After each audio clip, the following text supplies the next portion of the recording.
Students, तो चलिए आज हम लोग शुरुआत करते हैं क्लास 9 के एक्सरसाइज 6.2 के क्वेश्चन नंबर 2 का, जो कि है in figure 6.24 if AB is parallel to CD, EF is perpendicular on CD and angle GED is equals to 126 degree, then find angle AGE, angle GEF and angle FGE। तो इस question में हम लोगों को क्या बोला गया है, सबसे पहले तो हम लोगों को बता दिया गया है कि लाइन AB जो है वो लाइन CD के पैरेलल है, ठीक है।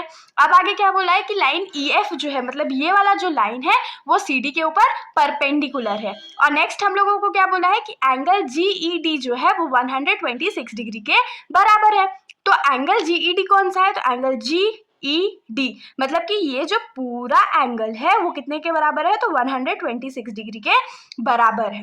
अब हम लोगों को फाइंड क्या करने बोला है, तो हम लोगों को एंगल AGE फाइंड करना है, मतलब कि AGE ये वाला एंगल फाइंड करना है। उसके बाद एंगल GEF फाइंड करना है, GEF ये वाला एंगल फाइंड करना है, और एंगल FGE फाइंड करना है। तो FGE मतलब कि ये वाला एंगल फाइंड करना है। तो यहाँ पर हम लोगों को 3 एंगल्स फाइंड करने हैं, जो कि हम लोगों को क्वेश्चन में बोला गया है। तो सबसे पहले हम लोग क्या करते हैं, हम लोगों को जो गिवन है वो हम लोग लिख लेते हैं। जैसे कि हम लोग क्या लिख सकते हैं कि एंगल GED जो है वो 126 डिग्री के बराबर है। उसके बाद यहाँ पर हम लोग देख सकते हैं कि एंगल FED जो है वो कितना है, तो 90 डिग्री है। ये क्वेश्चन में फिगर में गिवन है, तो आप लोग देख सकते हो।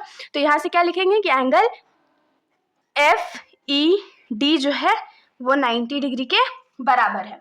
तो हम लोगों को सबसे पहले एंगल कौन सा फाइंड करने बोला गया है, तो एंगल AGE ये वाला एंगल फाइंड करने बोला गया है।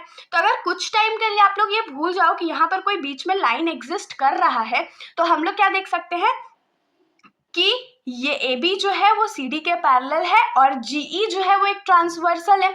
तो क्योंकि ट्रांसवर्सल है तो ये एंगल जो है वो इस एंगल के इक्वल होगा। क्यों इक्वल होगा, तो अल्टरनेट इंटीरियर एंगल्स के थ्रू, क्योंकि ये एंगल जो है वो ट्रांसवर्सल के लेफ्ट साइड में है और ये वाला जो एंगल है वो ट्रांसवर्सल के राइट साइड में। तो हम लोग क्या लिख सकते हैं कि since AB is parallel to CD and GE is a transversal, तो देयरफॉर हम लोग यहाँ से क्या लिख सकते हैं कि एंगल AGE जो होगा वो इक्वल हो जाएगा एंगल GED के बराबर। अब क्यों होगा, इसका रीजन क्या होगा, तो अल्टरनेट इंटीरियर एंगल। तो यहाँ क्या लिखेंगे, अल्टरनेट इंटीरियर एंगल्स। तो यहाँ पर से एंगल AGE का जो वैल्यू है वो हम लोग को कितना मिल जाएगा, 126 डिग्री, क्योंकि क्वेश्चन में हम लोगों को एंगल GED का वैल्यू 126 डिग्री गिवन था। तो ये पहला एंगल जो हम लोगों को फाइंड करने बोला गया था वो हम लोगों को मिल चुका है। अब इसके बाद हम लोगों को कौन सा एंगल फाइंड करने बोला गया, तो एंगल GEF ये वाला एंगल फाइंड करने के बोला गया है।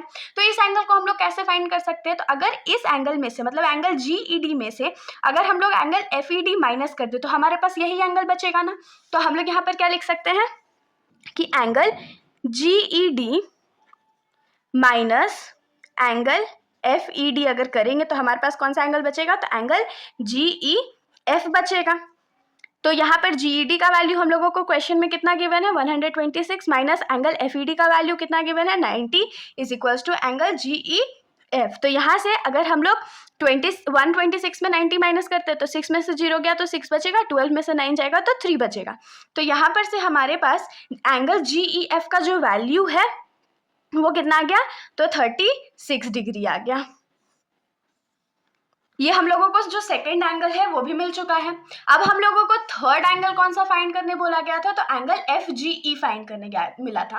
तो एंगल FGE जो है वो कौन सा एंगल है, तो FGE ये वाला एंगल है, हम लोगों को ये वाला एंगल फाइंड करना है। तो देखिए ये एंगल का वैल्यू अभी हमने निकाला था ना, AGE का 126 डिग्री। अब देखिए ये एंगल और ये एंगल सेम लाइन पे है ना, तो इसको हम लोग लीनियर पेयर से लिख सकते हैं ना कि angle AGE plus angle FGE is equals to 180 degree. क्यों, तो लीनियर पेयर से। तो अगर हम लोग उसका वैल्यूज पुट कर देंगे तो हम लोगों को एंगल FGE का वैल्यू मिल जाएगा। तो हम लोग यहाँ पर क्या लिखेंगे कि angle AGE plus angle FGE is equals to 180 degree होने वाला है। क्यों होने वाला है, तो लीनियर पेयर के थ्रू। तो यहाँ से एंगल AGE का वैल्यू हम लोगों को कितना पता है 126 डिग्री। एंगल FGE का वैल्यू हम लोगों को नहीं पता है और ये क्या हो जाएगा 180 डिग्री। तो यहाँ से एंगल FGE का वैल्यू क्या होगा, तो 180 डिग्री माइनस 126 डिग्री। तो एंगल FGE का वैल्यू क्या हो गया, 180 में से जब हम लोग 126 को माइनस करेंगे तो हम लोगों के पास बचेगा 54 डिग्री। तो ये हमारा रिक्वायर्ड तीनों एंगल है जो कि हम लोगों को क्वेश्चन में पूछा गया था। तो इसके साथ हमारा ये जो सॉल्यूशन है यहीं पर खत्म हो जाता है। अगर आप लोगों को कोई भी डाउट हो तो आप लोग कमेंट सेक्शन में पूछ सकते हो, वरना अगर आप लोगों को वीडियो अच्छी लगी तो वीडियो को लाइक कर दीजिएगा और मेरे चैनल को बिना सब्सक्राइब किए कहीं मत जाइएगा। Thank you.